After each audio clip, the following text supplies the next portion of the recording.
Hello everyone. Today we're going to look at the linear discriminant analysis and how to apply it to a dataset errors uh, for a multi-class classification problem. Let's first load the data and check how the data looks like. Here we have a um, 150 data set, and we have four columns, and actually it is a four, and the one factor column, it is a species. That's where the classes or the species are stored in this column. Before we run a model, we want to split the data into 70% for the training and 30% roughly to do the testing. So let's run this block. And we also want to construct the model and then fit the model. In this formula, we're going to use all the columns to fit the model and to target the classes or species. It's very similar to a linear regression model formula. Let's run it. Let's just say LDA. All right, we forgot to load the mass, MASS, this library.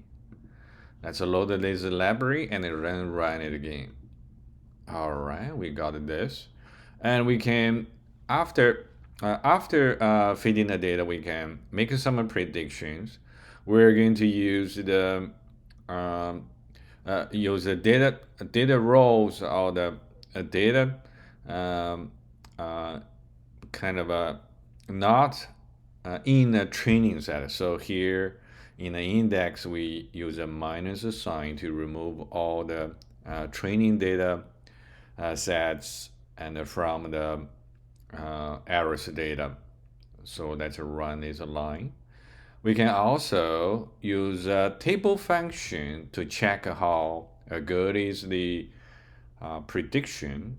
And here the classes is the species. However, in the prediction, it is the column or the name is a class. Let's check this.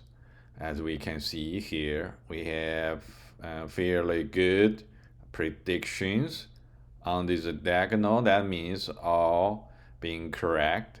There are only two rows was wrong.